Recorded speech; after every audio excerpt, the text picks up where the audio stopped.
você puder dar uma olhadinha para essa pessoa que está do seu lado e dizer: Deus vai te usar para pagar um livro, um cone e uma cocada no final da vigília. Diz isso para ele. Pronto. Aquilo que está ligado na terra, está ligado no céu. Ele vai comprar em nome de Jesus. Gente, quem me ouve, por favor, diga amém. Eu não vou demorar. Eu sei que as horas já são avançadas, mas eu tenho uma palavra de Deus ao coração dos irmãos. O capítulo de número 28 do livro de Atos nos revela a continuação do percurso feito por Paulo em direção à Itália.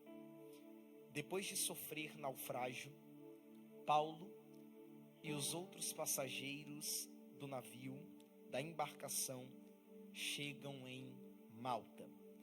Aqui nós vemos que Malta não é uma cidade grande, que Malta não é uma capital, Malta não é um império, Malta é uma ilha.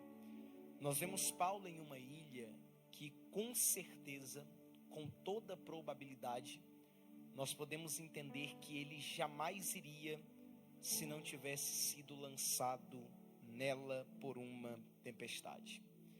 Essa rota, esse lugar, não fazia parte do percurso de Paulo. Não estava escrito na rota dele. Porém, Deus leva Paulo para este lugar, porque, pelo que parece, Deus tem uma obra para executar em Malta. E isso nos ensina que até as tempestades cumprem o conselho de Deus. Até as tempestades cumprem a ordem de Deus. O texto nos ensina que existem lugares que nós não queremos ir, que existem momentos que nós não queremos estar, mas Deus não nos leva aonde queremos ir. Deus nos leva aonde precisamos ir. Existem lugares que vamos porque queremos. Existem lugares que vamos porque precisamos. Existem lugares que vamos porque sonhamos, desejamos, e então a gente faz esforço para estar lá. Mas existem outros que a gente não se esforçou para estar lá, não desejou estar lá, não sonhou em estar lá, mas faz parte da rota de Deus. Deus os havia levado à ilha de Malta. Malta significa refúgio. Lá, a população local recebeu todos os 276 passageiros. E a Bíblia diz que a população procurou acomodar esses 276 passageiros da melhor maneira possível. Se você analisar o texto, você vai ver que Paulo diz assim: os bárbaros.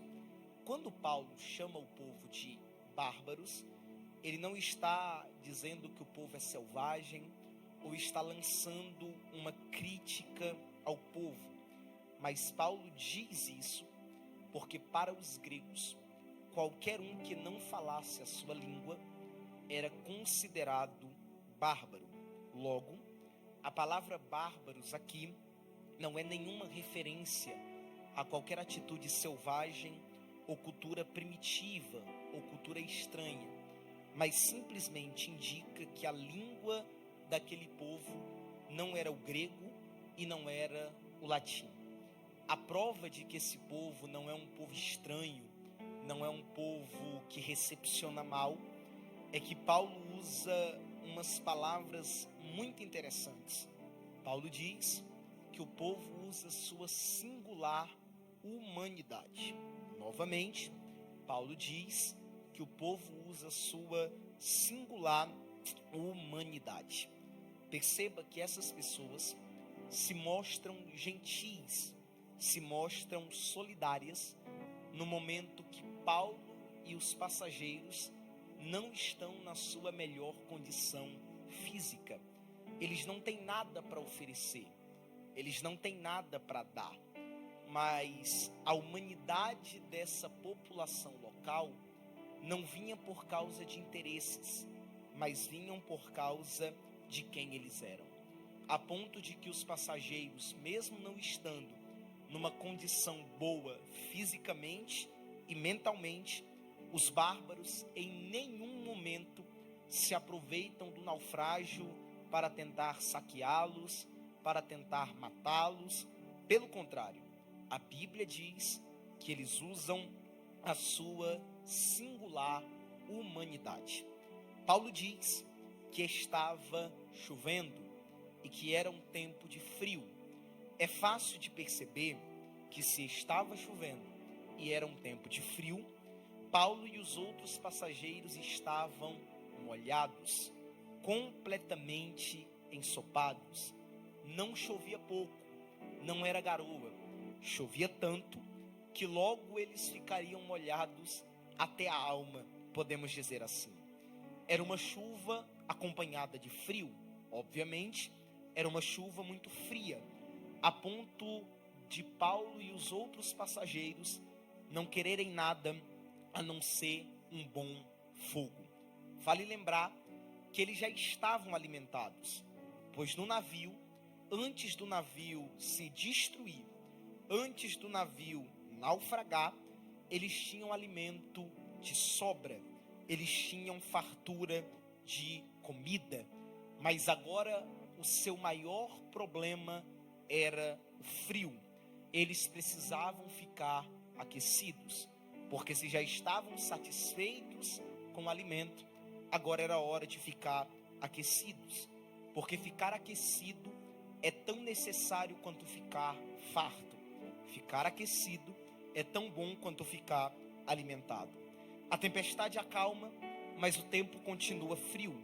Então diz a Bíblia que os malteses, aqueles que estavam na ilha de Malta, aqueles que moravam lá, preparam uma fogueira. E aqui nós entendemos que sempre vai existir dois tipos de pessoas. Pessoas que se aproveitam do teu momento de fragilidade e pessoas que preparam fogueiras para ajudar no momento de fragilidade. Eu vou falar de novo porque eu quero que você entenda e guarde isso. Sempre vai existir dois tipos de pessoas. Pessoas que se aproveitam do teu momento de fraqueza, do teu momento que você está frágil, e assim tentam te destruir, te derrubar.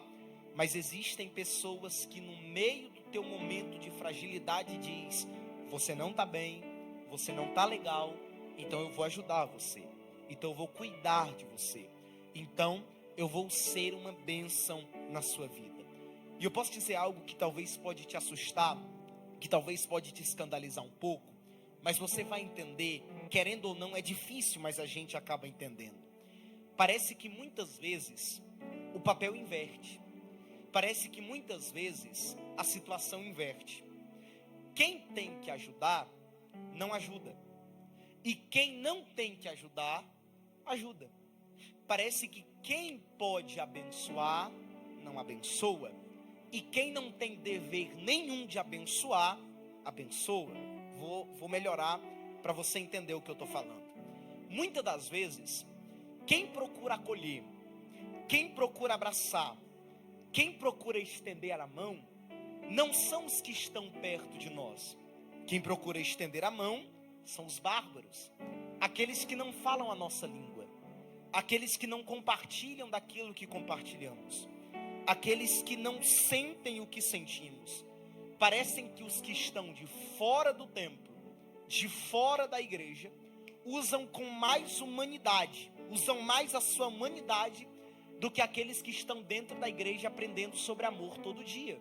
E isso é um paradoxo, isso é complicado de entender, porque a gente que aprende sobre amor todo dia, a gente que aprende sobre o valor do irmão todo dia, a gente que aprende sobre o dever de ajudar alguém todo dia, a gente ajuda menos do que aqueles que a gente critica lá fora, porque os de fora abençoam, porque os de fora ajudam, porque os de fora usam a humanidade. E nós precisamos mudar isso. Nós precisamos melhorar como corpo, nós precisamos melhorar como irmãos. Diz a Bíblia que fazem uma fogueira, e acolhem a todos por causa da chuva e por causa do frio. Mas se você analisar o versículo de número 3, você vai perceber algo muito interessante. Diz a Bíblia que Paulo se levanta para pegar gravetos. Eu vou ler para você entender. E havendo Paulo ajuntado uma grande quantidade de vides, ou uma grande quantidade de gravetos, e pondo-as no fogo. Paulo se levanta para pegar gravetos e lançar na fogueira. De novo, que eu quero que você guarde isso. Paulo se levanta para pegar gravetos e lançar na fogueira. Agora vem comigo. Paulo também é vítima. Paulo também passou pelo naufrágio. Paulo viveu tudo que os passageiros estavam vivendo também. Mas de todo o grupo, ele é o único que se levanta para ajudar. Ele é o único que se levanta para cuidar. No navio, Paulo assume a liderança para salvar a vida dos passageiros. Mas agora, Paulo dá um exemplo fantástico catando gravetos para manter a fogueira acesa, provando que nenhuma tarefa é pequena demais para os servos de Deus que têm a mente de Cristo. Porque Paulo se preocupa em servir. E aliás, Paulo só foi um líder porque soube ser um servo. Paulo só foi um líder porque soube ser um servo.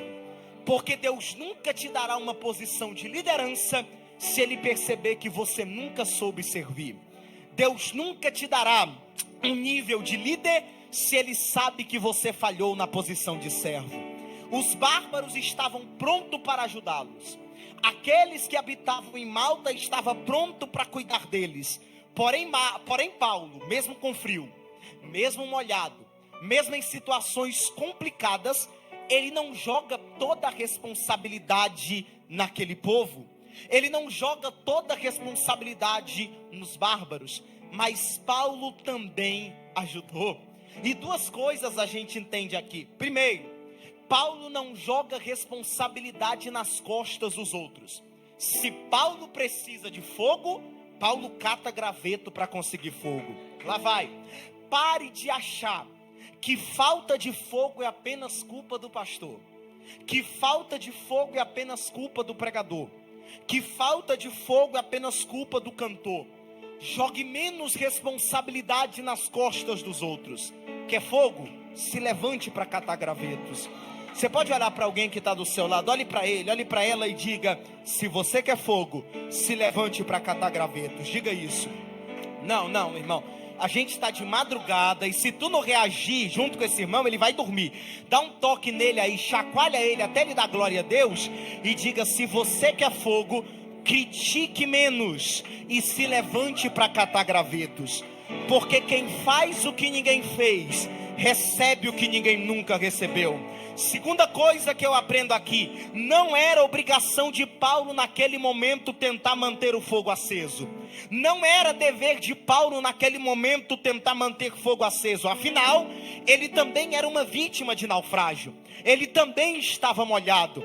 Mas sabe por que Paulo se preocupa em ajudar? Isso aqui é para toda a glória. Porque quem tem fogo ajuda a manter fogo aceso. Quem não tem fogo não ajuda a manter fogo aceso. Quem não tem fogo reclama o culto todinho. Quem não tem fogo atrapalha a vigília todinha. Lá vai. É por isso que toda panelinha é criada por quem não tem fogo. É por isso que todo barulhinho é criado por quem não tem fogo. Porque quem não tem fogo, não basta só ele não ter. Além de ele não ter, ele não quer que os outros tenham. Mas quem tem fogo é diferente. Quem tem fogo não atrapalha. Quem tem fogo ajuda. Quem tem fogo não espalha. Quem tem fogo ajunta. Quem tem fogo não divide. Quem tem fogo multiplica. E eu vou falar, e quem tiver glória me acompanha. Eu creio, eu estava orando aqui e o pastor, o irmão que estava orando, falou algo muito interessante. Eu creio que Deus não vai levantar uma geração, Deus já levantou uma geração. Eu estou pregando para pessoas aqui que Deus não vai dar fogo. Eu estou pregando para pessoas que já têm fogo, mas talvez entrou algum desavisado aqui nessa vigília e talvez ele pensou que o ambiente não era um ambiente de fogo, que aqui não era uma vigília de fogo, que aqui os crentes que estavam aqui não era de fogo. Mas eu vim dar até uma notícia boa para esse tipo de gente. Se chegou alguém sem fogo aqui, Jesus vai pegar ele nessa madrugada. Oh glória, se chegou alguém sem fogo aqui, Jesus vai pegar ele nessa madrugada, e Jesus não vai descer do céu para pegar ele, Jesus vai usar quem tem fogo para pegar quem não tem fogo, Jesus vai usar quem tem fogo para contagiar quem não tem fogo.